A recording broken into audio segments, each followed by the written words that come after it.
Just connecting to I think it's connected now. Whose iPhone? Speak. No, it's good. That's me. It's Ronnie. Am I on the Oh, right? there we team? go. There Hey, we go. Ronnie, how's it going? What's Hi, going on, Ronnie. guys? Yeah. How's it going? Hey, I got the camera off because I've got a COVID-19 beard going on. It's all good. I can't see you. That sucks. I'm renaming you. Ronnie Put a Ramos. There we mask go. on, Ronnie. What's going on, guys? Nice to see all you guys. Good to see you. Hey. Hi. It's been Nice years, to finally Ronnie. see you. It's been years. I know it has. How All many right, people let's we see. got on? 1, 2, 3, 4, 5, 11? 6, 7, 8, 10. Oh, Yeah, what? 11. 11 people. Yep.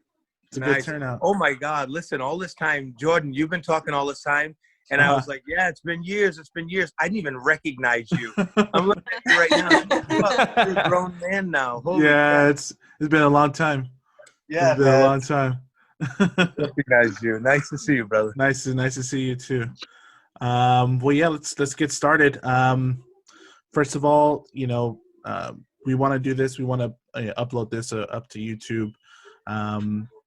We know Great Light Studios is doing something like this, but they're more focusing on like the doctrine side of things. But I see we have like a plethora of former members here and also family members who have been affected by the activities of this cult. So basically we want to give like a different point of view of not just, some doctrine based, but also how this cult has affected our lives as former members and also, family members alike as well. So, if everyone wants to introduce themselves, I guess I'll start. My name is Jordan. You guys, I'm pretty sure, I don't know if you guys see my videos or, but you guys know my story. I was a member for 15 years. I've been out for about a year and a half, and now I'm living a happy life, out of this cult, going to school and, just living my life with, with my wife and my son. Thankfully, they're out as well. So that's pretty much a brief explanation that I can give about myself. Let's see who's next. Michelle, you want to go? Sure. Hi, my name is Michelle Cologne. Hi, everybody. Congratulations.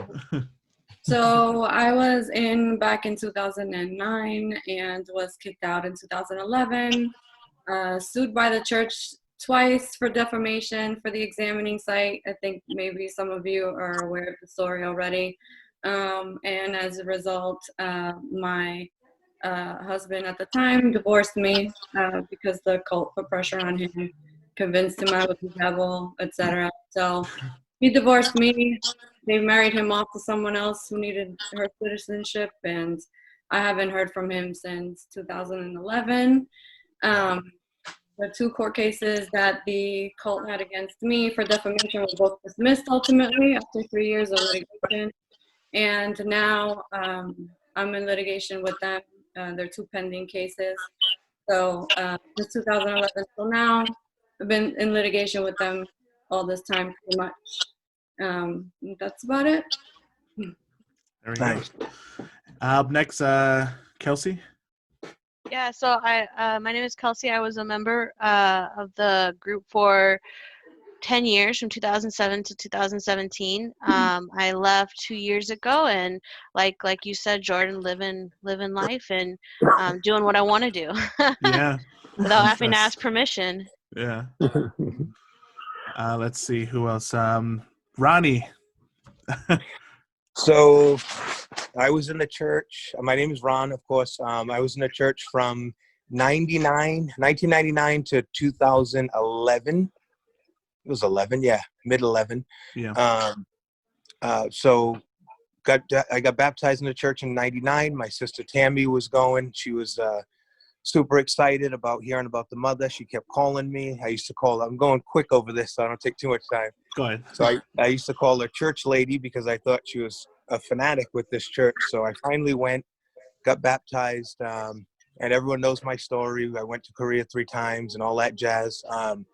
But anyway, since being out, I did leave in 2011 because the church was doing some drastic changes. They had structured youth groups at the time, and the youth groups were pretty militant. They were getting real militant. I was pretty laid back in the church. At least I think I was. Wasn't I, Jordan? I thought I was kind of a laid back. Kind of. Yeah. Compared to the strict yeah, ones that were coming up. compared to we have pool parties. Yeah, exactly. Diane Sims. Yeah. Cool, that's right. So I ended up mainly I got out because I'm sorry, what was that? Oh, go ahead. You're good. Oh, okay.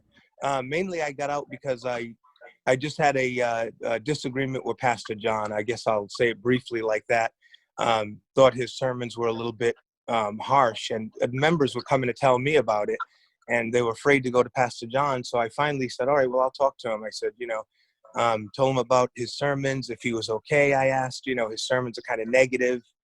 So after that, he called me in the office the next day, and he said, oh, missionary, I'm going to make you a deacon now. So I was like, that's fine, Pastor. I said, it's not about the titles for me. It never was. So after that, I just took a break for a week or two. I saw that as a power play, like in a government structure or something a little corrupt. So ended up taking a break, and that's when I found out about the false mother in Korea and all that. Just started doing research. So Nice. Been out ever since. Happy to be out, and happy that you guys are out too. Nice, Ronnie. Isabella? My name's Isabella. I was in the World Mission Society Church of God from 2010 till 2016, so I've been out for 4 years. I was a group leader there in Las Vegas, and I was in Riverside for a little in Seattle. But I left, not because I was researching the church, but I just started seeing lies and contradictions in the church, and I couldn't get a straight answer when I would question it, so I decided to leave. And since I've left, I feel a lot happier. I don't have anxiety anymore. I don't feel scared. And I feel like I am finally living my life how I want to live it. Nice. Beautiful.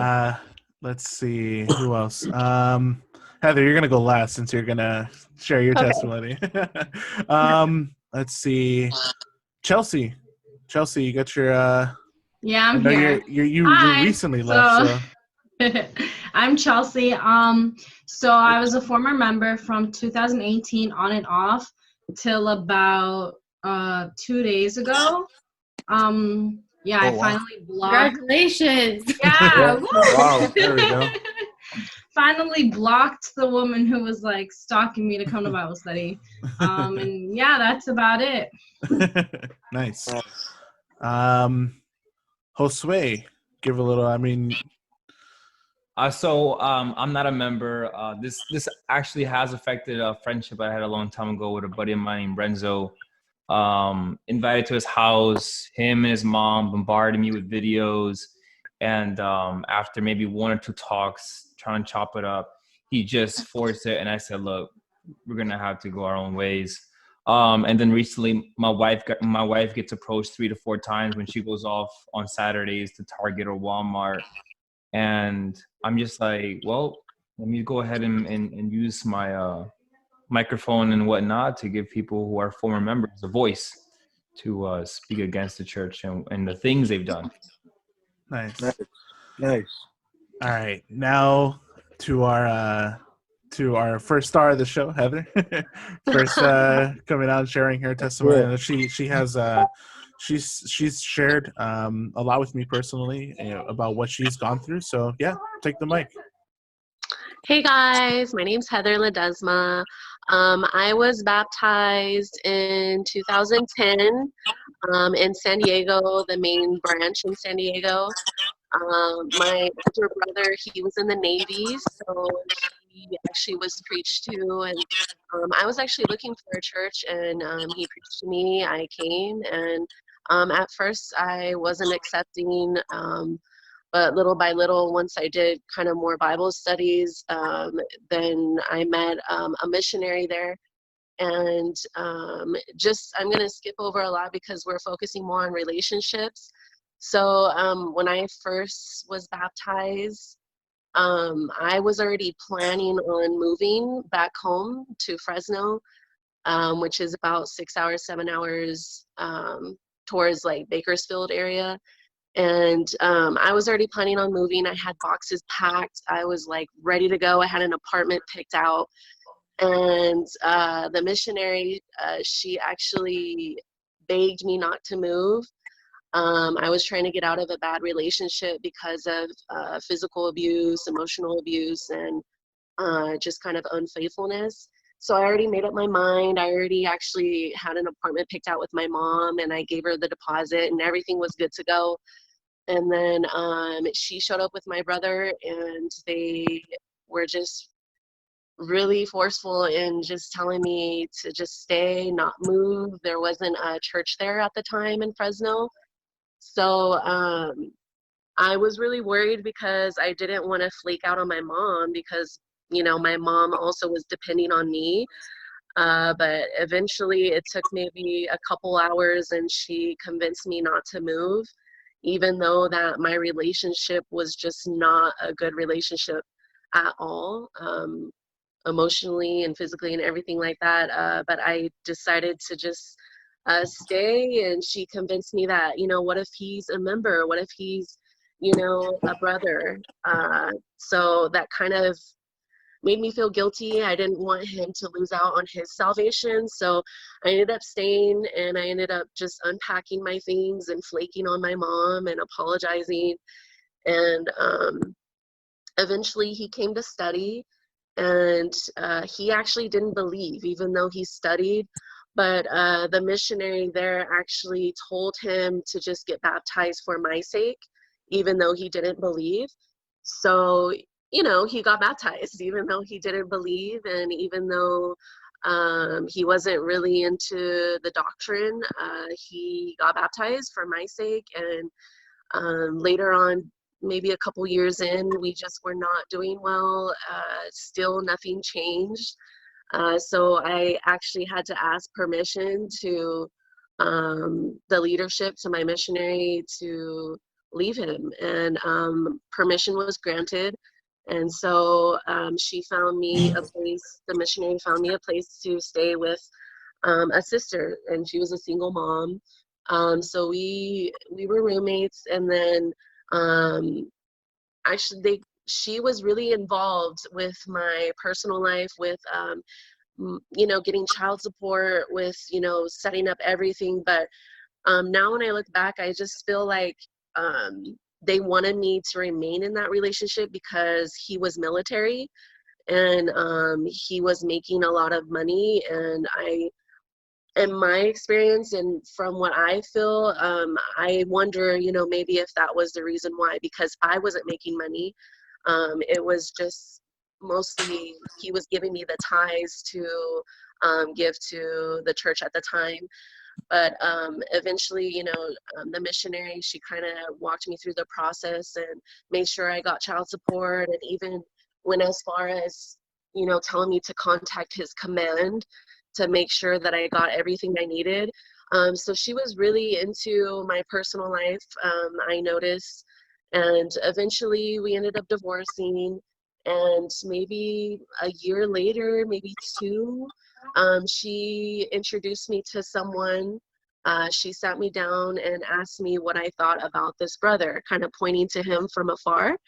And I told her that I didn't find him attractive at all, and that I'm not interested. And so this was while we were in the sanctuary. Nobody was really in the sanctuary. It was like in between services.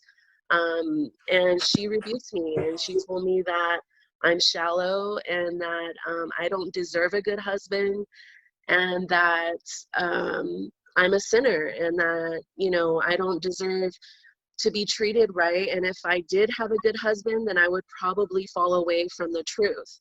And she just made me feel, I don't know what the proper word is, but I just felt really guilty, and I felt like I had to obey my leader, and I had to, you know, follow what she was instructing me. So eventually I did end up marrying this brother. I did ask, though, to make sure that he was in a leadership position, because at the time I was a unit leader, and she assured me that he was on his way to being an assistant unit leader.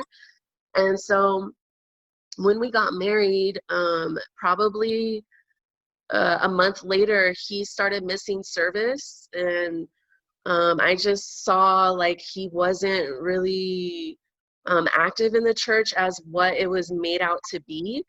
So later on, I kind of brought this up to my missionary, and I wasn't really happy in the marriage. And so I told her what was on my mind. I told her, you know, I'm not happy. This is what was told, and I don't feel like he's active. So I'm really looking into, you know, divorcing. I'm just not happy. And there's a little more personal things that went into it. Like he brought bed bugs into our home. He just wasn't like someone who was a husband. He was just more like a roommate. I mean, I barely knew him. And so I got rebuked for saying that I wanted to divorce him.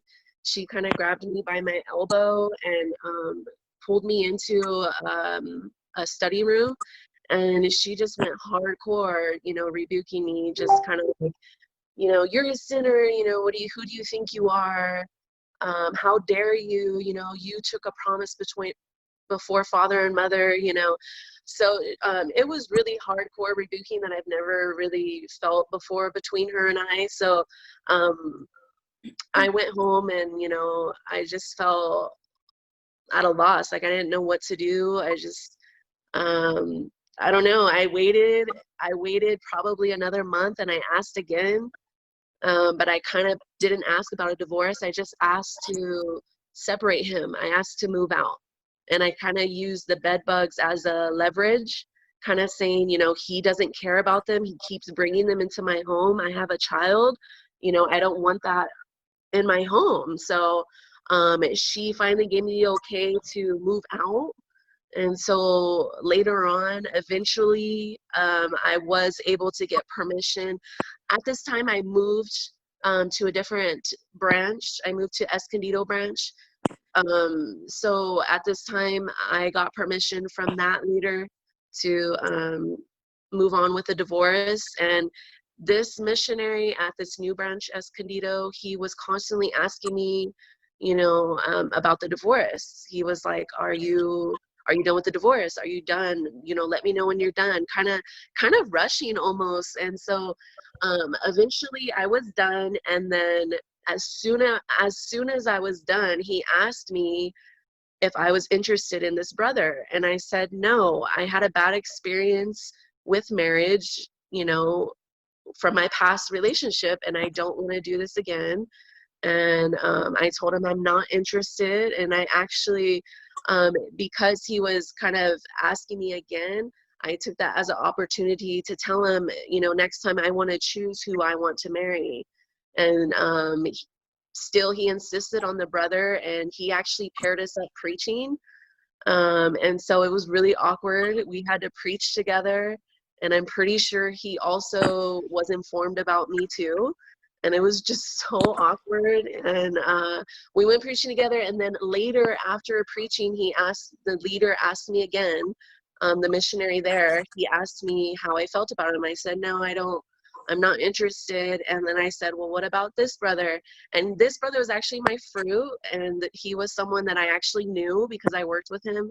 And eventually we ended up getting married, and I'm still married with him. And even after I left, I mean, me and him left together, and we're happily married, and that's that. And I don't want to take too much time, but I did want to, since we're talking about relationships, I wanted to mention my brother also. My brother, so my last service was 2019, so it's still kind of fresh. Like this Passover is the first Passover I missed, but my brother is still in. And I haven't heard from him in a year. I was looking for him, and I even asked some leaders in the church in Escondido to ask San Diego where he's at, and they told me they hadn't seen him for a while. And so I got worried. I was searching for him. I posted him on missing persons in San Diego, and I brought my mom down. My mom hasn't spoken to my brother since he was baptized. Like, he just doesn't talk to my family at all. I did every now and then, being in the church, but my brother just He didn't. And so eventually my family and I found him, and he was homeless and he was living in a field. And I asked him, did anyone at the church know where you were? Did anyone know that you were homeless? And he said that a brother used to sneak him into the gym to shower. So that made me feel like, okay, then obviously this brother was a leader. He most likely knew that my brother was homeless, but nobody felt to mention that to me. Nobody felt to contact me. I was specifically asking the church where he was. Nobody informed me. So we ended up moving him into my mom's place. Long story short, he ended up moving back, and he's back in San Diego, and he's back in the field. And I actually have text messages to show that the pastor there told him to not come back because he's homeless. He needs to get back on his feet, and then he will be able to return to the church. So, you know, that relationship is kind of, my brother knows that I'm not going. He's once in a while does speak to me, but I did let him know, you know, that's not something that, you know, ask yourself, what would Jesus do, right? Like, he was around the homeless, he was around the prostitutes, he was around the tax collectors. If you just read the Bible, it shows you that God has compassion on everyone. God has compassion on the homeless. And I feel like it's just complete opposite. Like, why would you deny salvation because someone is homeless? And so that's just, I just wanted to keep my story a little short. I'm just going to wrap it up. Maybe later on I'll make another video to kind of speak more in detail, but in regards to relationship, that's kind of my experience in the World Mission Society Church of God. Yeah, that's crazy. I mean, we can all agree here that, you know, characteristics like that, especially towards your brother and how they handled your previous marriages, not a way that a regular church, you know, should handle, you know, something like that. What are the rest of you guys' thoughts? I mean, and how many times you had to ask for permission? Yeah. I don't know how many times you mentioned that you had to ask for permission. Yeah, permission. To divorce? I probably asked about 3 times, but in between there, I was counseled, I was rebuked, I was just, you know, basically ashamed for my feelings, even though I didn't even want the marriage in the first place. I told him straight up I didn't like him, and I was kind of made to feel guilty. Heather, I got a quick question, Jordan, if I can jump in real quick. Yeah, go ahead. I had 3 quick points that I wanted to just point out. Did you say you got married multiple times in the church, that they married you to multiple people, like more than one, or just one? So I would say twice, but the second one, I made the decision on who it was. Okay, gotcha. So that's interesting. Let's take note of that. That's pretty interesting, because just to marry someone over and over like that, they never used to do that, actually. And the other thing is, they never they didn't get involved. I don't know if you remember, Jordan, but we didn't really get involved much in the early days in personal lives as much as they do now. I mean, they're heavily into personal lives. And the third point that I just wanted to make is, I remember, if you remember, Jordan, and a few, the rest of you guys also, but in early days when we first started the church, it was like everyone was given a position, and I never understood it. I just thought it was kind of a nice thing. Everyone could feel like they're doing a part. But even if it was like in charge, Jordan's in charge of the picking up the rakes, and so-and-so's in charge of picking up the shovels, things that didn't even need to have positions on them and separated, they would do that.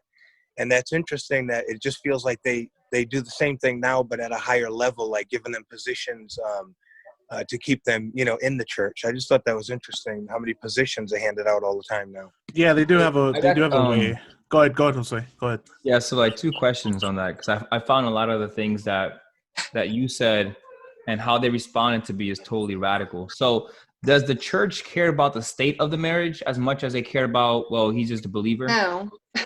Yeah, I think that's unanimous.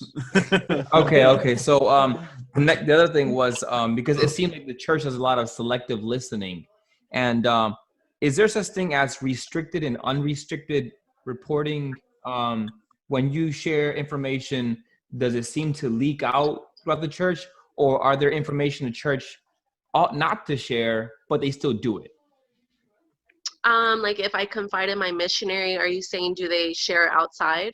Yeah. From the yes, definitely. Oh wow. 100%. That's crazy. Yes. 'Cause you shouldn't do that. 100%. Oh, We're man. told to. We're told to. I mean, even like Saturday after the evening service, when most people have gone, is the leaders have like a, I don't know about you guys' Zion's, but mine, they met after everybody left, and we had to talk about every single person, what they did, who didn't show up, why didn't they show up, what was so and so That's across the doing when board, they were yeah. seen talking to this person. Yeah, we have to snitch. Yeah, it's a huge gossip session, really. That's so Christ-like. Yeah.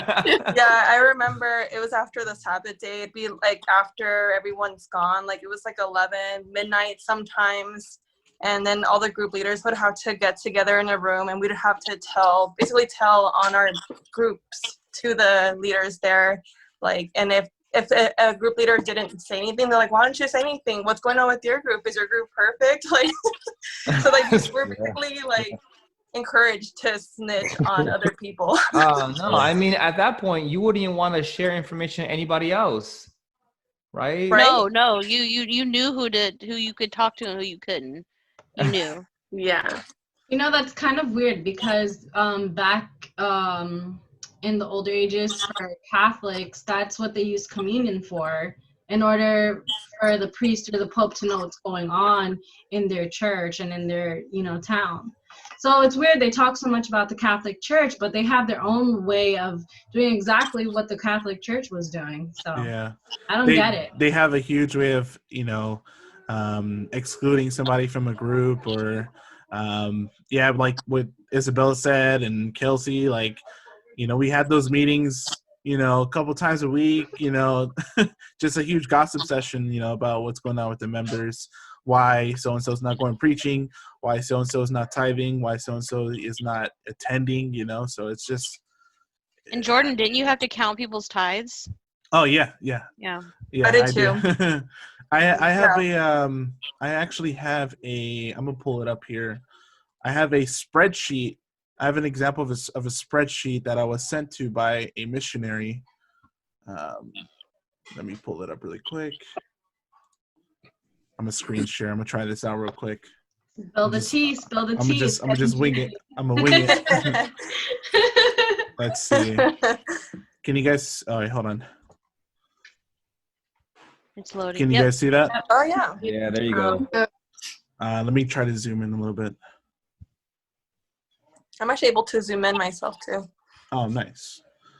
All right, so we had this spreadsheet to fill out, and then we had to make a PowerPoint file in basically in accordance with what we filled out here, and basically it's attendance. We have to mark down the October. Like, this is October 2017. What was the result of who attended 1 or more times, who attended 15 or more times, and then who was in course 1, course 2, course 3, like the 5 sermon books. Who were the evangelists who were going preaching 1 to 3 times a month, who were going 8+ times a month, and then who was tithing. So I had to circle right. I had to mark down who was tithing and who wasn't tithing. How would I know? How would I know who, You don't, unless they put their name on it, and then it's almost like, why would you want to know how much they're tithing? Exactly. And so when I first got this, I was like, hold on, am I supposed to look into the envelope? I asked one of the deacons who was a leader, fellow leader. I was like, all right, how am I supposed to see, how am I supposed to know and find out if they're tithing? He was like, oh, you just look in their envelopes. And I'm like, wait, hold on, wait. I have to do what? Oh, you just gotta look in their envelopes. I'm like, all right. It was so awkward. Josue, they do have envelopes with the member's name on them already, and they're on the wall, so that's how you know who's whose. Mm-hmm. Oh yeah, Even the babies have one. Yeah, the babies have one too. I'm talking I'm not talking toddlers. I'm toddlers, but babies, like like Newborns. 9-month-old babies. They Now, have. I remember. I think it was you actually who told me, Kelsey, that they look at your occupation, and so they kind of base your tithing on the job title you have. Yeah, because they know if you're like an accountant that you're gonna have a higher tithe than some works at like Safeway. Like they know kind of how to tell who's giving their full amount rather than just half of their amount or a portion of it. Yeah. And also, if you're For sure. consistently, you have to give it at least every 2 weeks. So if you're giving like consistently $200 every 2 weeks, and then 1 week you give 150, they know something's up. That happened with me, and they made me do the tithe study over again because they noticed that the amount of money that was even went down. And I asked, I was like, I did this study already. Why do I need to do it again? And they're like, well, you do a study twice, you may gain better understanding, whatever that means. And then I kind of put it together. I'm like, okay, so this is because I gave less money last. So. Gotta make up. Yeah, it's insane. I mean, like the amount of control that goes into it. I mean, you just so I know that aspect. I also know that a lot of the mastermind manipulators, when it comes within the church or cult per se, they tend to use scripture per se to kind of enforce it in you. Was there anything that was said from the Bible that would kind of make you feel, okay, I have to give more? They say because you're Malachi, if you're not tithing, you're robbing God. Yep. Yeah, they use that verse in Malachi. And you're not returning to, is it Malachi chapter 4, chapter 3, verse 7 through like 12. It talks about that if you don't tithe, you're robbing God, and you can also not return to God, because they also teach there's only 2 ways to return to God. One is through Passover, and the other is through tithing. So meaning if you don't tithe, you cannot go to heaven. So, okay, so with that being said, just going off a small little tangent, St. Corinthians talks about giving out of a joyful heart. What do they say about that? And they say that you have to have a joyful heart when you give.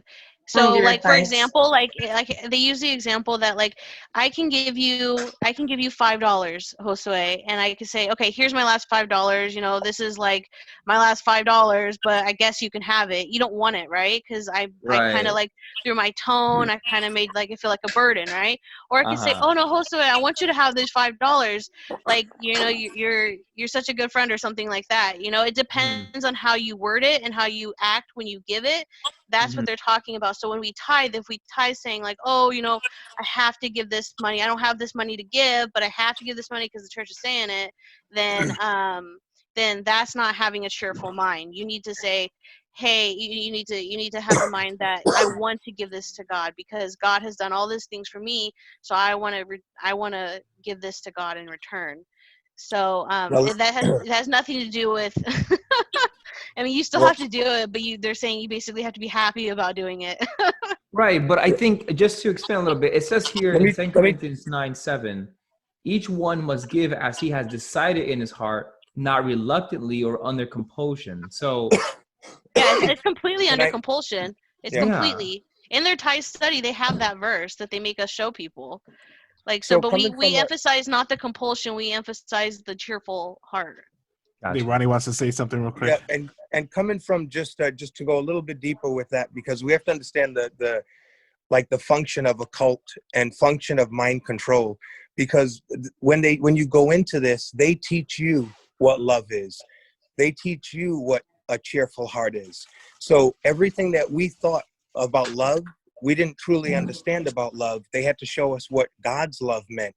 So everything was kind of, you got to understand the first thing that they do is they change your thinking. How you think about things was wrong. So it's very easy to start accepting things, just like when I had learned about God's love is different than man's love. So I would think, going to pick up a brother, giving him a ride, doing physical things, but they would explain, no, that's a different kind of love. So when they get that kind of mind control, then it doesn't matter what they show anymore after that. You're just following at that point. Okay. And that's the real issue. That's the real problem with it. That's a very good point. Very good point. To build on what Ronnie said, I remember when they told my teenage son that this was the pastor, John Lee, that told him this, pulled him over to the side. And I was there. We were walking together towards the sanctuary. And he told my son that I was no longer his mother, that now I was his sister. Now that we were in the church. Yes. Yeah. And I've actually seen that been said to mothers with babies too. Like they'll like rebuke them, saying like, don't look at that baby like your child. That's not your child. That's your brother. That's your sister, you know. And I was looking back at it now, I'm like, that's so surprising to So see weird. them. Yeah. Redesignating your family to you. Redesignating. Yeah. Mind Right. control. It's also making those people less important, right? That's right. Right. That's right. You- Because they don't Absolutely. want you to, like, what they would say, like, don't make your baby your idol, is what they were trying to say. Like, don't put God, you have to put God before that baby. And, Or and the your church and your before the physical baby. your physical father and mother become less important. To just touch base again what Michelle was Yeah. saying. That's so important, because then you don't have to follow them or listen to them anymore, and they're Right. the ones who you should follow the most and listen to. They have your best interest. Right, and all of your friends who say anything negative about the church, that's Satan using them to try to take you away from the church. They basically redefine everyone in your life, and then this isn't the only cult that encourages their members to call the leader by father or mother, and that's to have you regress to that childhood mentality of you do what your parents tell you to do without questioning, right? Because that's what you do when you're a child. So they put you back in that mindset so that you're easier to control and manipulate.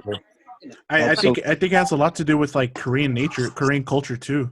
I don't know, like Kelsey, you're familiar with Korean culture pretty much. Like I know like in their, even like in a workspace, like in a workspace environment, they're really submissive to their leadership, aren't they?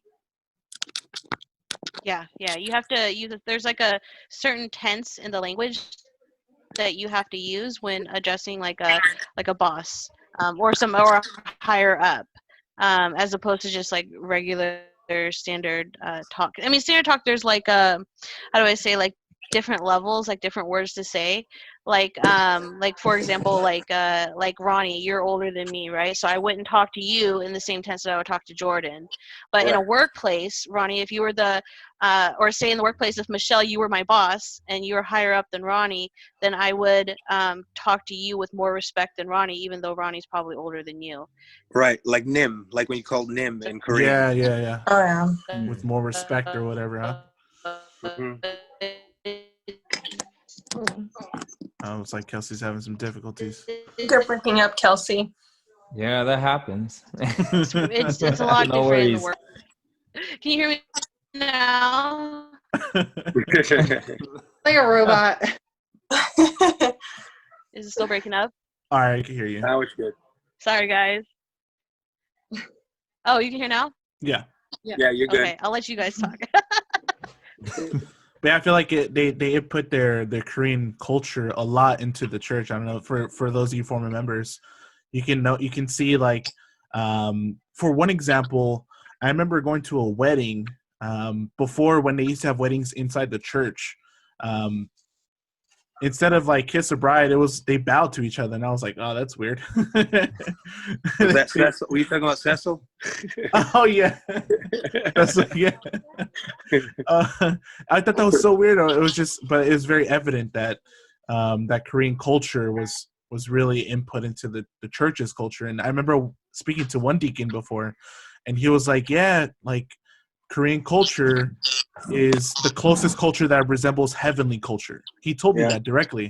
Yeah. And I was like, I was kind of weirded out, like, okay. All right. And if I could just jump for a quick minute and jump back to the parenting as the parent of a member. I was actually told I did not bring my member into this world. God the mother who did that. Needless to say, that caused a major rift. We did for a long time. And because the grandchildren, I've kind of had to bow down and deal with that white elephant in the room. But it was, needless to say, heartbreaking, heart-wrenching, whatever you want to call it. So that is just one episode that was the initial episode to tear us apart. The second one was when I was told that I was the mother and not the wife, and I had no business talking to my child. And as a result, again, we went through a period where we didn't speak. And after listening to this group, I can now attribute to where that came. So thank you for that. All right, no worries. I mean, it's crazy. I mean, you have these. I mean, of course, I don't want to be disrespectful. Of course, I mean, but you have these, Korean leaders who say, just trying to tell grown people what to do. Like we're grown people, and they're really trying to dictate, every single aspect of your life, and that includes relationships too. I mean, that includes who you talk to. They encourage you to, not make friends in the world. I mean, I'm pretty sure you've all gone through that. I mean, being discouraged to hang out with friends and family. Now they've changed it up a little bit with the damage control. But yeah, it's really sad. It's really sad how they've broken up so many relationships and families. I think if I was part of a church like this, and they claim to have the truth, but they told me I'm restricted to hanging out with people only within the four walls of this church, and how am I supposed to share the good message? How am I able to build relationships and, I guess, spread the love of Mother God and Father? I think a lot of what they're doing is almost creating an impossible task. It's creating a chasm between me loving people and me just trying to perform in front of them. So let me talk to you about our belief. I don't care how you feel. And the moment we leave, I really don't care. I'm just going to walk off. Unless you want to join, then that's when I'll actually, I guess, express or exchange some feelings. Until then, I'm just cold. I'm going to keep moving. And I think that's a horrible approach. I think that's unloving. That could even go as far as just being cold-hearted. Yeah, I mean, it's a conditional love for sure. Yeah. Once you stop going, or once you start disagreeing, or once you even start asking questions that make them uncomfortable, the way that they treat you completely changes. That you're treated the best when you are submissive and you just do what they tell you to do without asking any questions. The last service I attended was called "Is Doubt a Sign of Little Faith?" And the missionary who gave the service said, those who have the greatest faith just blindly follow and don't ask any questions. And that was a good thing. It made me feel really, really uncomfortable. So yeah. That reminds me of one time we didn't have a pastor in the Las Vegas church, but he was going to come with us, and it was be my first time seeing him. And the deaconess told me, when the pastor comes, you have to obey everything he says without questioning. If he says to jump, you don't ask how high, you just jump. Military. Just wanted you to, and the people who obey without questioning anything, they would always be the ones that would get promotions within the church, but the people who questioned the leaders were always looked down upon or talked bad about. Yep. I actually wasn't allowed to get any of the members' phone numbers when I started off there. So I attended 10 of their Bible studies, and I started, getting into conversation with the other girls. And I would ask this one girl, oh, what's your phone number? If I ever have questions, I'll hit you up. Because I didn't want my leader to be my only friend at the church, So she would rush over, and all the other girls would turn silent and kind of just wait to hear what the leader had to say. And then the leader was always oh, don't worry, I'll invite you and I'll message you and let you know what's going on in our meetups. So it was weird. That's how I was instructed to as a group leader. I would be told to not allow the members within my group to hang out, and the only person that could hang out with them outside of church was me, but only if I was to have Bible studies with them. But they would tell me, don't let them exchange numbers or hang out, and if you see it, correct them. It's crazy. Because they don't want them to do world. Start talking, right? Yeah. So let me explain it like this, just looking at it from the other side. And because sometimes we look at this and we go, that's crazy. How would we ever have fallen for that? How did we ever get in that position to believe nonsense like that? So inside the church, what we would tell people, and it made sense to me when I was told it, so I repeated it like we all do, that we all repeated things. That's all it was. Yeah. is that don't give numbers away, because if that person takes a number from someone who has weaker faith, or even a member of the church, if that person in the church isn't trained to teach her, and that's a precious soul, then if they exchange numbers, she might say something wrong about the truth or something and turn that person away. So when you hear that logic, you go, wow, that makes a lot of sense. That's a precious soul. We don't want to just, carelessly take care of it. So that's the flip side of it. That's what we got to understand. That's what's being told inside the church. And that's powerful when you think about it. How do we break that? How do we help them break that and understand that that doesn't make any sense? That what they're doing is actually doing that, but it's for an opposite effect. It's for an opposite thing they're looking for. Well, I think what they're trying to do is crowd control, right? It's like trying to prevent a group of people from revolting against the leader, right? Ultimately, So, yep. Ultimately, yep. Yeah. If one person finds something on the internet that is a big problem or something, they tell everybody because they have everybody's number. Then now they have to do damage control with a bunch of people versus being able to control it and keep it small. It's easier to deal with one person having doubts than 10 or 20 of them who all get together, they're talking. Perhaps they have secret meetings on the side without the leadership. That's how they would lose members. At the end of the day, I think that's the bottom line, is how do we control everybody so that we get the maximum return on our investment and lose the least amount of members possible and keep everybody in as long as possible and giving us as much as money as possible. Like that's it. Exactly. That's their main goal, and it's packaged the other way, as if it's to save lives, which is very odd. No, they're ruining lives all the time. Yeah. Yeah.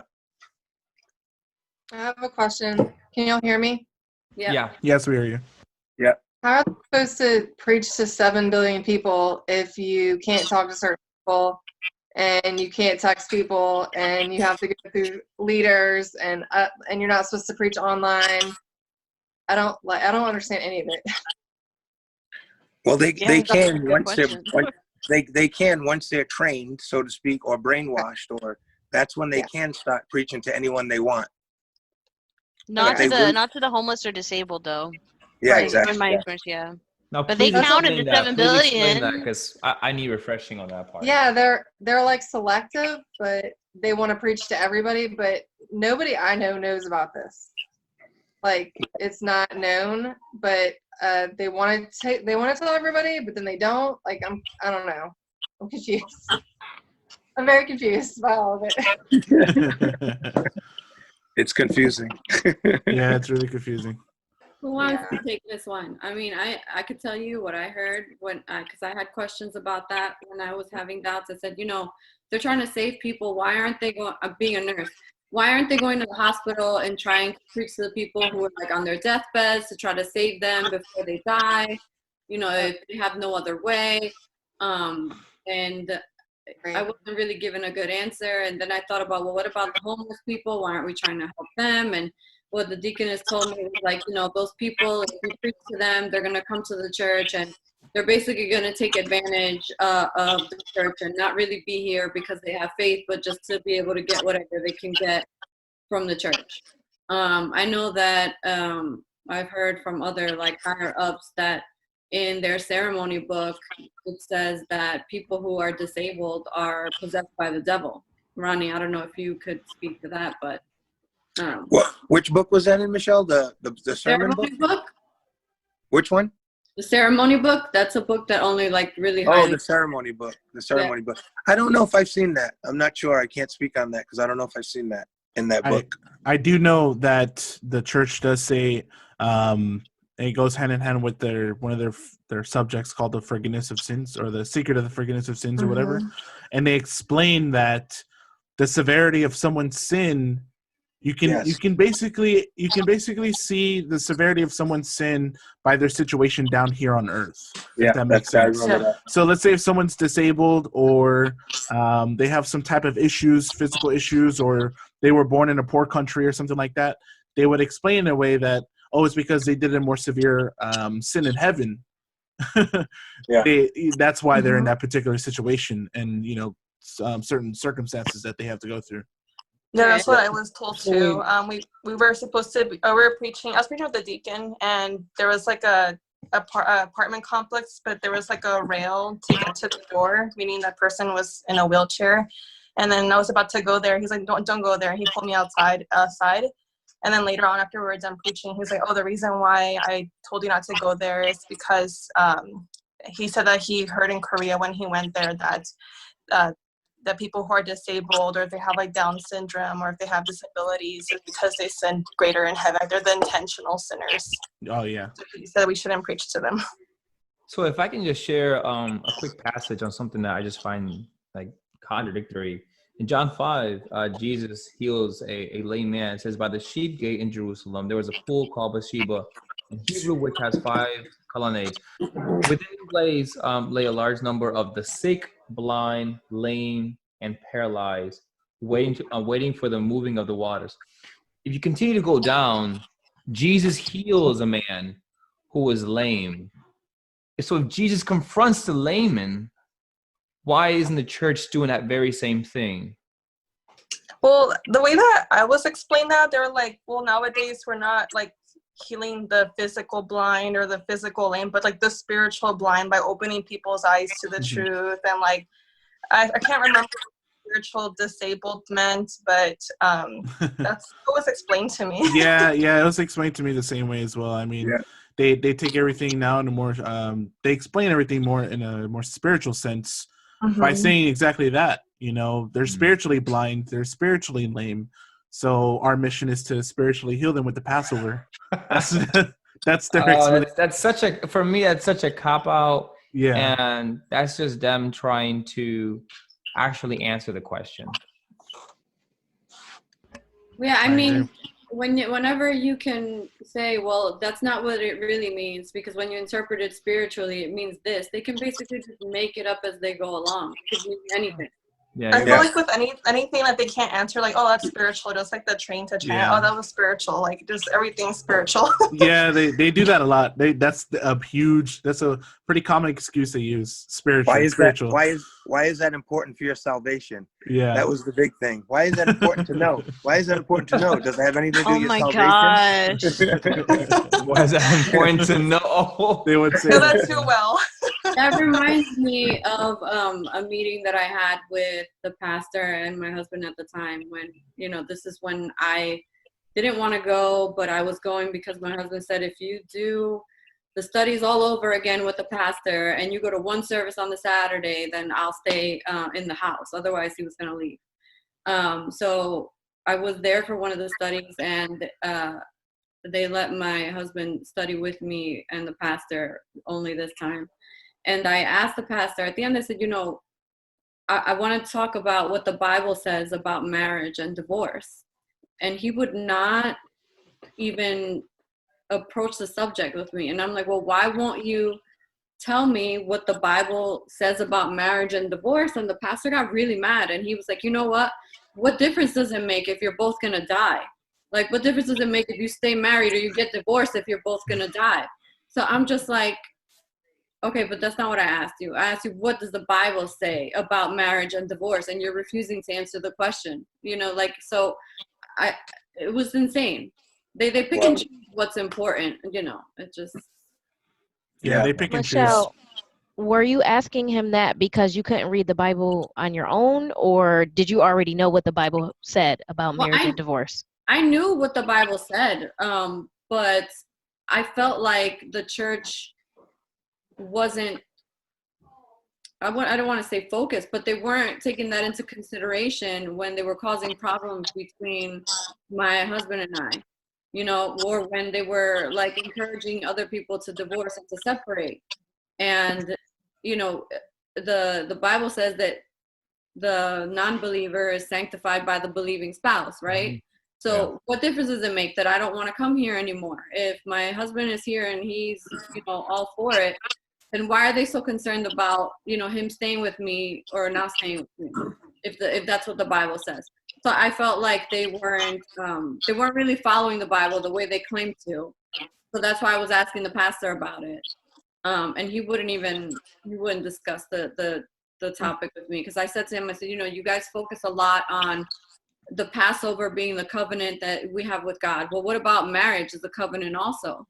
And again, Right. well, what difference does it make if you're both gonna die? And I was just like, okay, never mind. Like it just wasn't going through there. You're cutting out. Yeah.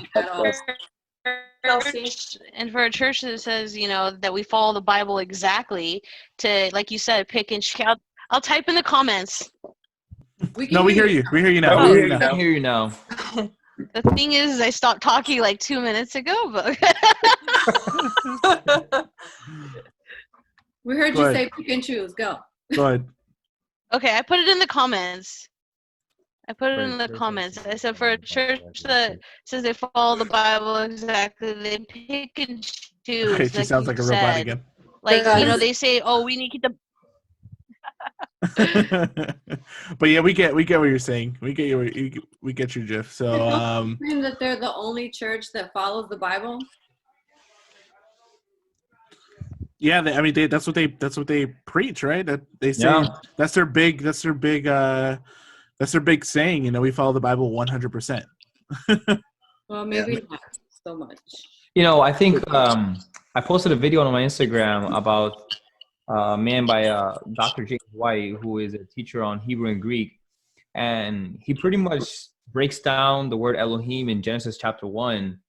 And I'm thinking to myself, like, man, let me just take this one clip, like a minute, I think, and I shared it. And for a church that claims to know about the Bible, I don't know if anyone within the church actually knows Hebrew and Greek to know that when the word Elohim it follows up with God, it's always non-plural. It's always one.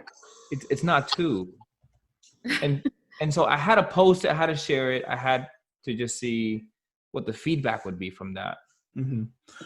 I mean, from my experience, from what I was always told, is that when the overseers or like missionaries or pastoral staff would go to Korea, they would study Greek and Hebrew. That was a big thing that they said that they were taught. They would study Greek and Hebrew. So that, of course, led us to believe that, you know, they're experts. They're experts in the language, you know, in translations and stuff like that. But yeah, they're completely wrong. Yeah. They lied again. Yeah. Again. I mean, anyone can say they studied Hebrew and Greek. Like, anyone can say that. That's like an argument out of authority. The moment they say that, at that point, you feel like you have to be like quiet, because now they have like they one up you now. Yeah, it's like Kelsey's saying in the comments that when Korea is teaching Hebrew and Greek, they don't even really teach English. Can't even teach English. That's a really good point. But yeah. They messed that Elohim up. And if I'm not remembering correctly, that last audio sermon that we heard from Sahng-hong, wasn't he talking about Genesis 1:26, where it said God created us and all that? He didn't mention anything about it being God plural or there being a mother God. You guys know what recording I'm talking about? I think I've seen it. I didn't listen to it. I think I've seen it, yeah. Yeah, so that would have been a good time for him to mention, oh, by the way, God that created us, there's two of them. One's male and one's female. He doesn't do that. So I thought that was interesting. I kept waiting for that part. But it didn't. Yeah. So let me ask you guys a question. I'm sure you guys probably are familiar with the verse I'm going to I'm going to throw out. Isaiah 44:6-8, Isaiah 45:5. It says, I am God, I know nobody else. I'm the only God, right? Father and mother. That's how that's explained. That's how it's explained. Even though he says, I'm first, last, I don't know of any other gods. I don't know anyone. And then he says, I'm the last person. I don't know anyone else. There's no competition against me. And then you go to Jeremiah chapter 1, verse 5. He says, I chose you. I formed you. There's no we formed you. It's I. It's singular. I mean, They have it all messed up. They have it all screwed up. I mean, it's just the way that we were thinking when we were in the group. You could tell it from now, like, it was completely brainwash. Complete control and brainwash. Well, what they say is that the father and mother, that they're one. So when it says I, it's still they're still the same. They're still one together. So I mean, that was their excuse. So let me just share a quick story with you guys, for you, recent members that just came out, just to kind of go back a bit. When I first went to church, and I'm sure Jordan knows this too, but we thought we couldn't die physically, because we were told Passover protected us physically. That was very clear. It's so clear that when I was on the plane going to Korea with Pastor John, I distinctly remember me telling him, I said, wow, Pastor, I said, I feel so safe on this plane. And he told me, he said, everyone on this plane can't die on this plane because we're on it. So he knew it was physical. Yeah, he knew. He told me it was physical death. We all believed in the church physically we could not die. I'm sorry. Until let me just finish this part, because Jordan knows this. Until we had a couple of people in our church actually physically die. Oh yeah, yeah. And one of them was Deaconess Turk. You know Deaconess Turk. Yep. And then prior to her dying, my fruit died. I brought this girl. Do you remember? What was her name? Chelsea. Shauna. And I do remember Shauna. Yeah, she was Asian, and she got ran over by a bus. Yeah, I do remember that. So that was on the day of that was Resurrection Day, or the Feast of Unleavened Bread, one of them. Yeah. And I remember my sister Tammy got a phone call from her husband that she wasn't there, and we were worried about her. And we got a phone call that from her husband that she got killed. And we went and talked to Pastor John. We went and told him first. We're all outside gathering. That was Resurrection Day. We were outside gathering. And Pastor John just looked at us, and then he was like, he looked struck too.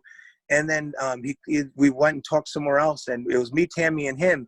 And he started saying, I don't think she took the Passover bread. She couldn't have eaten the bread and drank the wine. So my sister Tammy was adamant. She said, Pastor, I was on the side of her. I watched her take the wine and eat the bread. And he said, no, she couldn't have. No, Deacon Ron, she didn't eat it. So he was starting to go around to all the people and kind of, plant that seed that she didn't take the Passover fully the way she was supposed to. Right. And it was just so weird. And that was so around 2010 or 9. It was right around there. And that's when I started really getting weirded out by the church. Yeah, it was like 2009 when Deaconess Turk had passed away. Yeah. And it was she was going through chemotherapy actually, because she had cancer. And the thing is about her is I was actually best friends with her son. You remember her son, Sarah Karn? Of course. I was best friends with him, and his mom was everything to him, everything. Yeah. Complete mama's boy. I mean, just the sweetest guy. And when she died, they did not have an explanation for him. Because of course at this point, I was about to go to high school. He's about a couple years younger than me. He was in shock. He didn't really talk about it much. I didn't really see much emotion from him, but it was pretty sad because he had no explanation. Yeah. But I mean, that was a tough time for sure, because we were all under the belief that we're just invincible because, we took the Passover. We took the bread and wine of Passover. No, he's not in anymore. Recently, what's pretty cool about it is, I'm digressing a little bit, sorry, but I just reconnected with him probably a couple months ago. Sadly, his dad passed away as well. He wasn't in the church either. Stanley. But Stanley. He passed a couple years ago, but right now he's on his own. But he's doing pretty good for himself. So, but I mean, it's just for any other person. It could have probably caused a lot of mental damage, losing your mom, especially for someone like that who was like an extreme, like he was a mama's boy. He loved his mom. Someone else could have went down a really dark hole, worst case scenario, talk about suicide and things like that. I mean, the type of mental stress that this church puts on people, not even being able to provide a concrete explanation of why, even though you took the Passover, still died. I mean, but. And not only that, also, Jordan, just to touch base on one quick thing. I watched from 2009 to 2011 when I left, I watched the evolution of it wasn't physical because it happened in the church. It wasn't physical anymore, the death. The teaching became more about, you misunderstand if you think it's physical. It's spiritual death, the Bible refers to. So the evolution took place while I was still in. With the last 2 years, I watched that evolution take place. And that's what they do. They change accordingly. Mm-hmm. Can I also try to say something, and you guys let me know if I'm cutting out? You're good. You're good. Okay, cool. So when I was first baptized, they told that, the 144,000, we will go to heaven alive, right? And they didn't mention anything about a great multitude. And then suddenly, I want to say like around 2008, 2009 is when suddenly we started hearing about a great multitude. And then they started emphasizing that we don't know who exactly the 144,000 are within the church, but we should strive to be the 144,000. And they said the great multitude will face a physical death. So as members started, I mean, I didn't personally see that in Portland or Seattle, but I know it's happening in LA.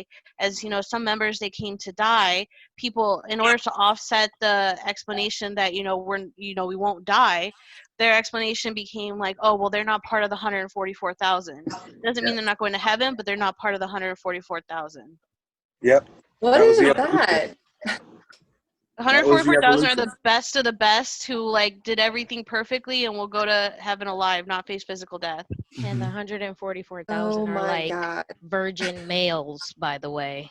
Right? Oh well, they have an explanation for that too, but they have. It clearly says they're part of the 12 tribes. Nobody's there from Benjamin, right? They have a study about that too. They have a study about that. They say it's all spiritual. It's all spiritual. Yep. That's what they say. And if it was really the Jewish people, then why are we even, here right now?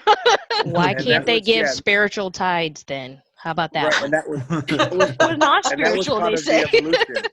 Isn't there a verse, I believe in the same chapter or chapter 9 where it says that, and we saw a multitude of people of different language, different tongues in heaven. So the 144 is totally different from that's the great multitude. Yeah, the great multitude. Yeah, we didn't learn about the great multitude when I first joined. It was only the 144,000. Mm-hmm. There was no focus on the great multitude at all because there wasn't 144,000 in the church yet. After that, when people died, then that's the evolution. They started teaching more about the great multitude. Those are the ones that physically died. That was the evolution I was talking about. Very strange. You can't claim that they have so many million members, but only 144,000 of them are actually going to be saved. So there has to be something for everyone. That's a very small fraction. Yeah. It is. And also, by the way, I was told by a deaconess that we were all in competition with each other for one of those 144,000. Yes. Also. Yep. Mm-hmm. Yeah. Exactly. So how would you really know if you're part of the 144,000? You're not supposed to focus on that. You're just supposed to do what you're supposed to do, and then God will work it out. Like a random tattoo in your arm that says you're. No, we're not allowed to get tattoos. So you should strive to be one of the 144, but then don't focus on it. Yes. Yeah. Don't focus on trying. Don't focus on that, but focus on it really. You should do everything they say in order to be considered for it. But at the end of the day, it's already determined too. So. I'm telling you that stresses you out, especially being a member, wondering if you're 144,000 or not. I mean, that just puts an insane amount of stress on some people. And every time, there's something bad in the news, I'm sure they're doing this with the coronavirus, but anytime there's earthquakes everywhere, school shootings everywhere, I mean, any kind of disaster, anything bad, they milk it to say, Father's coming so soon, and he can come even tonight. Then if he comes tonight, are you prepared? Are you are you thinking that you're able to stand before God saying, yes, I should go to heaven? No. So that's what they always do without missing a beat. Yeah. So let me show you guys a small little story, actually. I was walking from college back home, and I just so happened to walk through this church, and I said, man, I need an excuse to go inside this church. So I went to the back, and I knocked on the door, and I'm like, I really have to use the bathroom. My house is like 1.5 miles away. I can't wait. So she was very graceful. She allowed me in, and I went to use the bathroom. The place looked really nice inside. And right afterwards, she said, she was something about oh, do you know about us? And I was like, no, I really don't know about you guys, but I know you guys have a playground. That's all I know. And so she's like, well, and then a guy came by. They came by and they brought me downstairs. And I saw a lot of people down there. They all had like really formal uniforms and ties. And I remember the last time I ever wore a tie. And they brought me into a room, small little cubby room. And I sat down and they were asking me like, so why are you here? And I said, well, I had to go use the bathroom. But I said, while I'm at it, how about you guys just kind of like share with me your beliefs and I'll ask you a few questions. Now, I think when they were sharing me their stories and whatnot on Sahng-hong, Korea, I said, so Jesus came back as this Korean man? I thought when Jesus ascended, the angel says, why are you guys looking at Jesus? He will arrive the same way he left. And then an Asian guy came in. He was an overseer. And he questioned me. He was like, so what are you doing here? Are you going to be part of our faith? Yes or no? And I said, well, can I at least ask a few questions? And he said, nope, you got to go, and kicked me right out. And I was like, well, that's not how you proselytize. So I just felt uncomfortable. I just knew, like, if the only way that I can be part of a church like this is to pretty much commit intellectual suicide, then no, I got to use my brain, my God-given brain, to make sense of it. And so part of the problem, which is kind of good in a way, but not really, is that they're in hypersensitive mode. They think everyone that's coming in that wasn't invited in is somebody trying to do damage to the church. Mhm. So they have a lot of like paranoia going on in the church about that, for sure. Especially, I kind of want to segue into the 2012 thing. After Ronnie, after you left, after like Diane left, then they became like super hyper paranoid after that point. They had like security in the church, like with the own brothers was security, right? They had like the fancy earpiece and all that stuff. Like, it was that serious. They were super paranoid about random people coming in or quote unquote slanders. But yeah, I want to talk about and get some of your thoughts and maybe some of your experiences on the whole 2012 thing, because it's a big thing in the church right now. They simply just say, oh, we never taught it. We never taught that the world was going to end in 2012. You know, like, what do you guys think about that? My brother-in-law said it was a misunderstanding. Oh, yeah. Well, I can speak on that a bit. That was definitely taught. There's no doubt about it. I taught it myself because I learned the study, the 2,300 days and how it added all up and everything. But I don't know if you remember, Jordan. You probably do. You were old enough. Pastor Daniel Park. Mm-hmm. So he came back from Korea. He was in Korea for about a month and a half or 2 months. Remember, I was overseeing the church at that time. Yep, we were I remember. in the Sunland Church. Mm-hmm. And when he came back, he did a sermon. One of his first sermons was he came back because he went to go. We were in the Sunland Church. Yeah, not Sunland. We were in the Reseda Church. We just got to Reseda. Yeah, we just got to Reseda. And he came back and he said his visa was renewed for 5 years. And he said that Mother said, was it 5 years or 5 years? He said Mother said that his visa will be here longer than we will. So that gave us, I remember all of us in the service were like, after service, we were like, oh my God, he just told us pretty much that we're going to heaven soon. Yeah. And that landed us, like he said, even before 2012. So, because it could happen, it didn't have to happen on 2012. Exactly. But 2012 was the absolute last day. Yeah. That was the last time we'd be here. So yeah, he even said it in the service that we wouldn't be here. Everyone heard it. And it's kind of hard after when it doesn't happen. All the people that heard it, it's kind of strange why people don't come out at that moment. I don't know. I never understood that. Yeah, another example, it was 2012 Ascension Day. We were at the park, the same park we used to always go to, Ron, for Ascension Day. And Pastor John was praying, and he slipped it in his prayer. He mentioned on this last Ascension Day. I remember that. So I opened my eyes and I'm like, hold on, is everyone else hearing this too? Because the 2012 thing wasn't really taught to like the fresh members, like to scare them off or anything like that. It was more taught to like the more experienced, They're more experienced leaders. So I was really surprised when he said it in a prayer. And I was like, yeah, this is it. This is it. I mean, I quit football. I quit playing football in high school. I was like all in. I was all in. I was like, yeah, let me try to preach to as many people as possible. I wasn't really even focusing on school as much either. You know, I had failing grades, you know, sad to say, but I mean, this is the type of impact that something like that can have on, you know, everyone in the church. I think Chris Black told me about that. When he got out, he told me about that same situation. I was like, wow. Yeah, he said it. He said it. I was baptized in 2010, like the middle 2010. So I wasn't taught that study because I think I was a new member. But I remember after 2012, the deaconess did tell me that Father was supposed to come in 2012 because that's when Mother was 70. And like, I guess like, you know how they call Mother Jerusalem, and I guess like Jerusalem was destroyed in 70 AD, and she was trying to like explain it to me.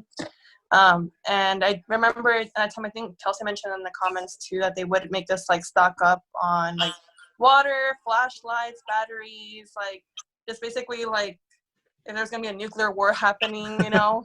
Yeah. I don't know if you had the same experience too. Yeah, they told you to stock up on at least like 2 weeks to a month on like food. Long johns. That was a big thing. Long johns. Make sure you have long johns. That's what they said. Say that again. They said Long John's in California. Were you guys? I know, right? It's not. I mean, look how we're doing now with the coronavirus. You could barely survive a week. I know. They really pushed it on people. Like, yeah, make sure you're prepared. Like, you know, canned foods and all this stuff. And also, one important thing was they wanted to make sure that members were well equipped to be able to keep service by themselves. You know, so that was a big thing that we were taught, like right before 2012, that you have to make sure you have enough oil. You have enough oil in your lamp in order to be able to, you know, keep service by yourself and keep in the faith. And it was just all this stuff was being brought up right before 2012, and then right after 2013 hit. I mean, it was just awkward. It was just this really awkward feeling of just like we didn't really want to talk about it amongst each other, because it was obvious that nothing happened. But we just kind of moved on. I remember right before 2012 it ended, the whole sanctuary, like the whole sanctuary in LA Zion, which is not small, it would be like almost full of people trying to go like pair up in preaching teams to go out and recruit people, because after 2012, then I mean, you're supposed to have fruit. You're supposed to have your fruit prepared and, you know, be able to present it to father and mother, you know? So it was a big fear mongering thing going on. I know people who just maxed out credit cards, sold their cars, quit their jobs, quit school. 401k. Yep, empty 401ks, and just giving away stuff to the church, TVs. All this stuff was going on. And just after 2013, a flood of people left. A lot of people had left because, of course, they were, you know, and the church would try to say, oh, they were too focused on the date. They were too focused on the date. Well, then don't give a date. Like, don't give a date then. Exactly. You would think they would have learned from the first two times. I know. Yeah. You know, a very similar situation happened with like the Jehovah's Witness in 1914, when they claimed that Christ would come back on 1914. And so when 1914 happened, and then 1915 arrived, there was like, so where's Jesus? And they're like, I thought he was supposed to come back physical. He's like, no, he came back spiritually. It's spiritual. Yeah. We should make a hashtag and just say it's spiritual. Yeah. That's like the go-to excuse for everything. If you don't know how to explain it, it's spiritual. I have a question. I know that you guys can like laugh all of this off now because you're like past it and everything, and it's like, woo, a load off. But do you ever think that with them making, you know, these kind of doomsday predictions, that they could ever do something a little bit more serious and Yes. like some other cults, you know, like the Jonestown situation where people were just, you know, committed suicide and that sort of thing? Yes, I'm not saying that they are, because I don't, you know, I'm just putting that out there. I'm not saying that they are those kind of people. I'm just saying I think not only them, but any group like this has a capability of reaching Jonestown State. Do you know what I'm saying? Is like Yes. I mean, I'm not trying to, because I know, don't want to get sued. I'm not saying that they would do that. I'm just saying any group technically has a capability of becoming like the Jim Jones cult, in that, you know, enough power. I mean, you said earlier today, right, that in the early days, Ronnie, the church wasn't as strict and didn't get as involved in people's lives, but now it's like outrageous, right? So what happens is that over time, power gets to the best of people, and it could, you know, any kind of group has the ability of becoming like that, and that's what I think people need to realize. I agree. Yeah, I agree. I don't think it. I've always, when I counsel people, even in the past, I've always said it's not that kind of a cult, but definitely anything's possible when you see something, evolve like it did. Anything's possible. And let's face it, it takes somebody really, really crazy and bold to proclaim themselves as God. I mean, you can pretend to be I've pretended to be a cop before when I was young, you know, out at the clubs, but to pretend to be God, to pretend to be God is pretty crazy. So yeah, who knows? And what's crazy about it is, on Sahng-hong, I don't even think he even ever thought that he was God. It's now the WMSCOG that's, you know, claiming him. He never wrote it down. Yeah, he never He consistently claimed in his books, and I know many of the members have not read, you know, the books that are on the NCPCOG site, but they should, because they're written by the man they claim to be God, that they claim is God. But he never once said he is God. He like didn't even say he was second coming Christ. I don't think he was a bad guy. No. I really don't. I think he would be shocked to see minister. what's being done in his name right now. Yeah. I mean, you look at pictures of him, he's chilling in the pool, he's, you know, having birthday cakes, he's chilling, like, he's not even, like, stressing about it right now, like, but now it's like, life too. Yeah, he was living his best life, but the way the church portrays it, it's like, he was just climbing mountains all the time to go preach to one person. No, I just wanted to say something really quick about the groups being like Jim Jones, and I forgot which other one, Waco, I guess someone mentioned.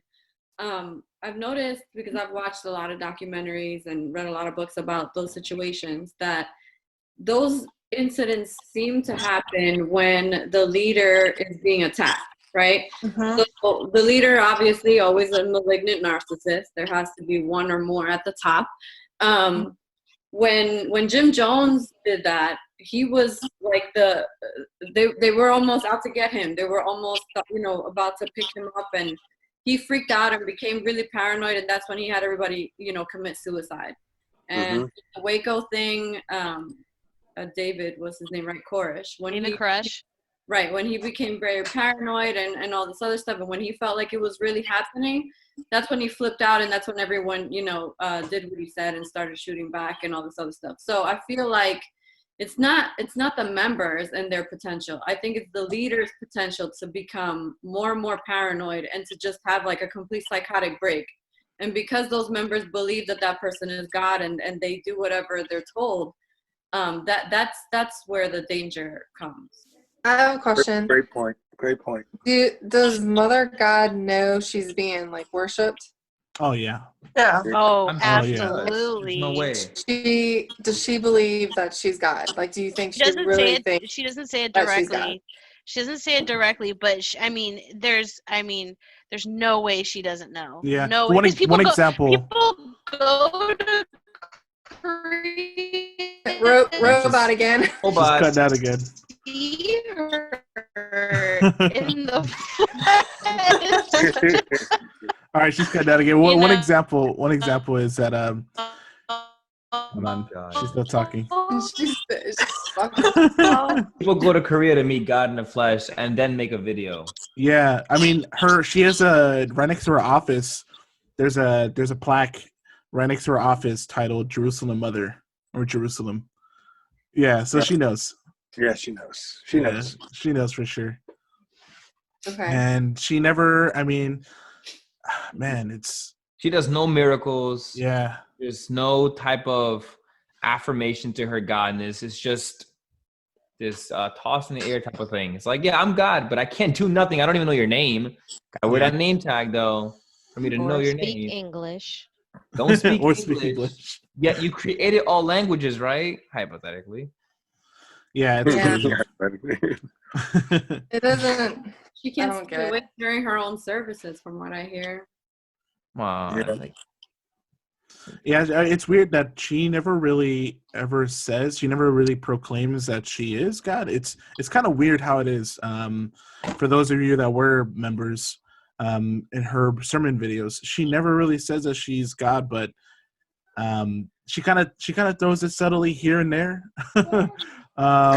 She always refers to Sahng-hong as Father Sahng-hong. She never says my husband or anything like that. So it's kind of weird in a sense that she never really proclaims herself as God, but she's very well aware. You know, some of us former members, we've even had to purchase gifts for her. You know, we've had to give our own money, you know, to purchase some nice, you know, diamond necklace or whatever it may be, a new handbook with those Korean dresses, whatever it may be. So, I mean, she knows. She knows for sure. Necklace, Jordan. Man, gotta have that bling. Better buy it for her.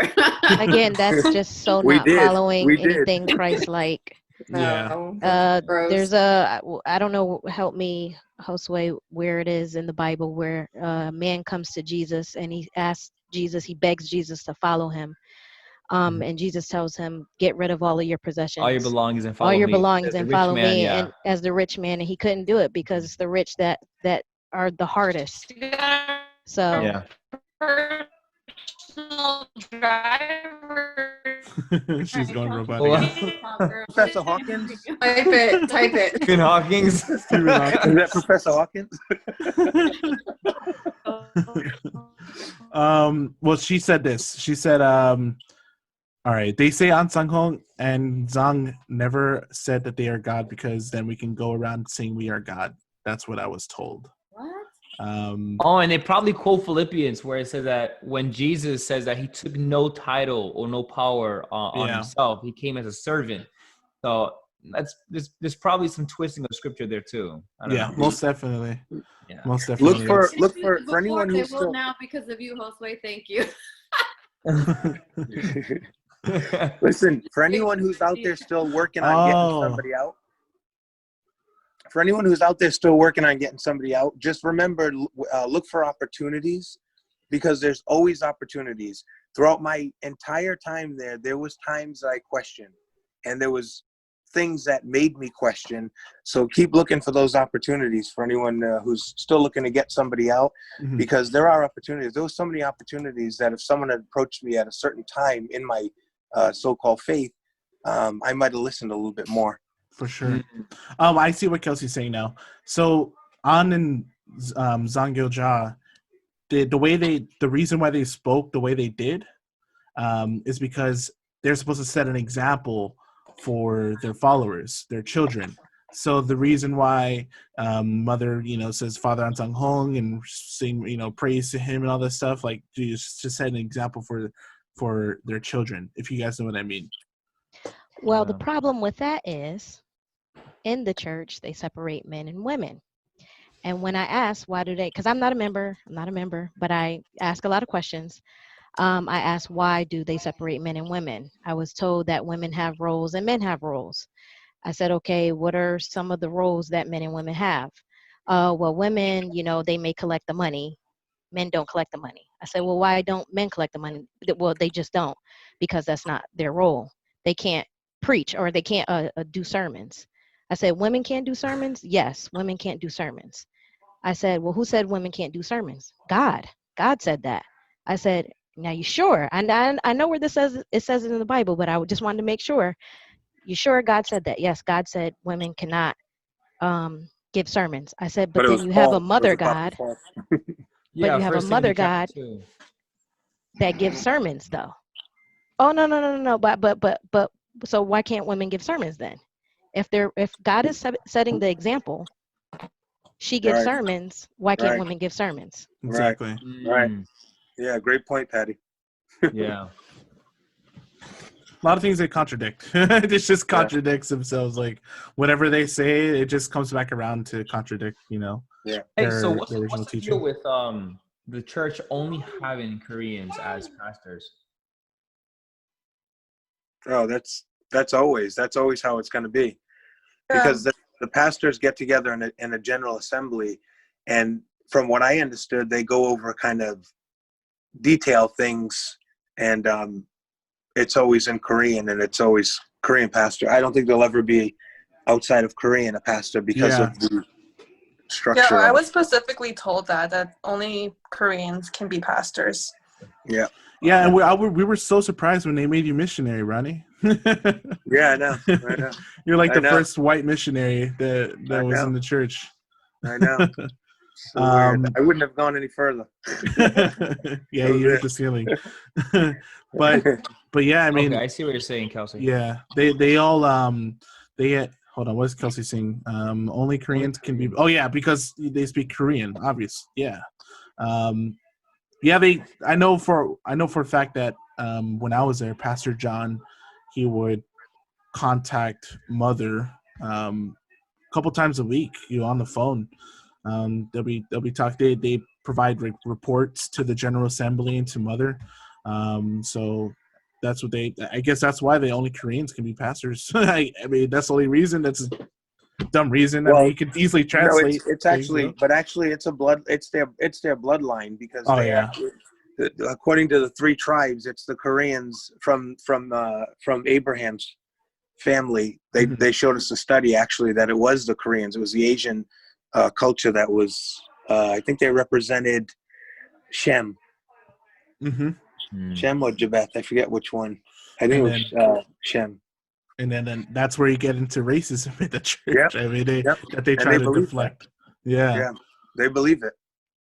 Well, they would try to teach us Korean manners, like bowing and other things like that, and said that's the heavenly ways, the heavenly customs. That to me just sounds completely foolish, because when Jesus rose from the dead, Mary ran to him and gave him a hug, and that's when he says, don't hug me, not because he didn't love his mother or because that wasn't a custom, but because he had a duty he had to do. But nonetheless, Mary still hugged Jesus. She didn't bow to Jesus, like monk. The heavenly culture. I mean, Jesus should have been bowing 2,000 years ago. He should have been bowing down. Hey guys, I only have like 7 minutes, so yeah, we're gonna wrap it up here in a little bit. Okay. Did you guys want to bring up anything else? Any other questions? Any short topics we could bring up, or are you gonna save the abortion section for like next time? Yeah, that's a big one. That's a big one we're going to save for next time. I believe next time we're going to have Raymond come join on for that one. He has a lot of information about that, from when he was in the church. So I guess that's about it. I mean, any closing thoughts with you guys, or? Yeah, I have one actually. You have one here, divorce and arranged marriages. I just wanted to throw out a thought on that. Is it a possibility that maybe the church uses Americans to marry Koreans so they can get their citizenship? Oh yeah. Yes. Okay. No, of course not. No, just kidding. Yeah, for sure. That's a definite. That's a definite yes. And I've seen countless situations like that. I mean, they cannot deny that. They can't deny that at all. I've seen many people denied marriage, like even if they were couples that came together to the church and they loved each other and they've been together for a while. If they want to get married, they're like, no, you have to wait till you're arranged a marriage. Yeah, I've seen it so many times. Jordan, do you remember? Jordan, was Justin still there when after I left Justin, he married the Korean woman and they couldn't even communicate? Yeah. White Justin. White Justin. Yeah, no, he's in Chicago right now. Yeah, I know exactly who you're talking about. And I remember. We had to translate. I would have to go and sit with him to translate, and then Deaconess Judy and we'd have to translate because him and his wife couldn't talk at all. So yeah, it's pretty much for a green card because there was nothing else there. Yeah, I witnessed that myself. Yeah, I remember because she couldn't speak a lick of English, dude. No, none. Zero. I just want to clarify too. I want to get like a definite answer on this, on whether it's a sin or not in terms of Church of God for a member to marry someone that is not a member or outside of the church. Not that I know of. It's definitely looked down upon. It's definitely looked down upon, and it's not necessarily a sin. I don't think they want to take it that far. But I've seen, again, since I was in for so long, I've seen many situations where someone is married outside of the church, and it's definitely looked down upon, for sure. Yeah. Like, especially if like they choose to get married with someone outside the church after they've been in the church, they'll talk bad about them behind their backs and say they have weak faith and like they don't truly believe in father and mother or have like 100% faith in them. Yeah. And also, Kelsey mentioned, let's say if someone did marry outside the church, then they would lose specific like blessings and responsibilities and stuff like that. Let's say if you were like a unit leader or group leader or something like that, they would demote you most likely, for sure. Yeah. Anything else, guys? You guys?